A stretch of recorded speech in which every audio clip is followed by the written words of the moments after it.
શહેરમાં આમ આદમી પાર્ટીમાં આંતરિક વિખવાદ સામે આવ્યો છે। ટિકિટ વહેંચણી મુદ્દે પક્ષમાં ભડકો થયો છે અને એક હોદ્દેદારે રાજીનામું આપતા રાજકીય માહોલ ગરમાયો છે। સુરત શહેરમાં આમ આદમી પાર્ટીમાં ટિકિટ વહેંચણીને લઈને અસંતોષ ફાટી નીકળ્યો છે। વોર્ડ નંબર 2 ના સહકન્વીનર અશોક બલરે પોતાના પદ પરથી રાજીનામું આપી દીધું છે। માહિતી મુજબ અશોક બલરે શહેર પ્રમુખ ધર્મેશ ભંડરીને પોતાનું રાજીનામું સોંપ્યું છે। તેમને પક્ષની કાર્યપદ્ધતિથી નારાજગી વ્યક્ત કરતા આક્ષેપ કર્યો છે કે પાયાના કાર્યકરોને અવગણીને વિવાદાસ્પદ છબી ધરાવતા લોકો પર પક્ષ પસંદગી ઉતારી રહ્યો છે। આ મુદ્દે પાર્ટીના કાર્યકરોમાં ભારે આક્રોશ જોવા મળી રહ્યો છે, જેના કારણે આગામી ચૂંટણી પહેલા પાર્ટી માટે પડકાર ઊભો થયો છે। જય હિન્દ મિત્રો, વોર્ડ નંબર 2 ના સહપ્રભારી પદેથી રાજીનામું આપ્યું છે। એના માટે મેં જ્યારે પોસ્ટ મૂકી એટલે ઘણા મિત્રોની કોમેન્ટ આવી રહી છે કે ભાઈ શું મોહ ભંગ થઈ ગયો કે ટિકિટ ન મળે અને આવું તો ઘણું થયા કરે।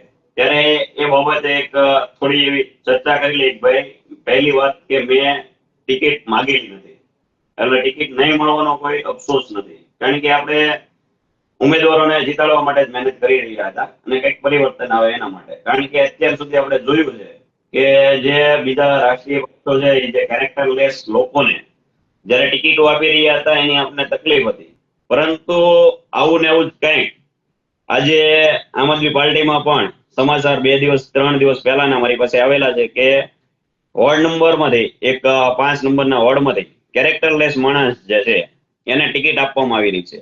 જ્યારે ગઈ ચૂંટણીમાં એ વ્યક્તિ આમ આદમી પાર્ટીના નવા જે પહેલી ફેરી ચૂંટણી લડી રહ્યા હતા એવા વ્યક્તિઓની સામે એની હાર થઈ હતી। જ્યારે એ હાર થયા પછી એ આમ આદમી પાર્ટીમાં જોડાણો અને 2022 જે રિઝલ્ટ આવ્યું વિધાનસભાનું, અને એને કારણે ભાઈ પાછા રાજીનામું આપીને નીકળી ગયા હતા। છતાં પણ અત્યારે આમ આદમી પાર્ટી પક્ષ કે જેને એના ઉપરથી ખૂબ જ પ્રેમ જાગ્યો છે, કહેવાય ને કે અને નાડી છોડને જો તમારે ટિકિટ દેવી છે તો એ આપણા માટે મંજૂર નથી, કારણ કે કયા મોઢે આપણે પ્રચાર કરવા જવાનું અને એની સાથે મહિલા કાર્યકર્તાઓ જે હોય છે એને કઈ રીતે તમે મોકલી શકો।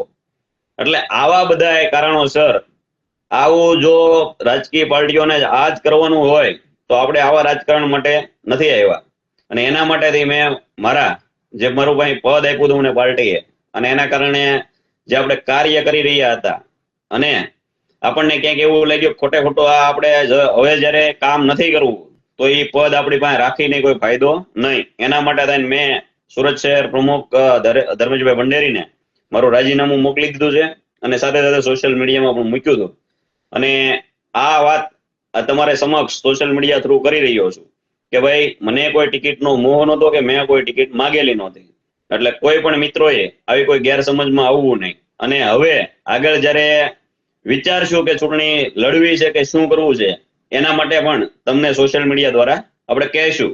જય હિન્દ, જય ભારત। ભાવેશ ઉપાધ્યાય, દ્રષ્ટિકોણ ન્યૂઝ, સુરત।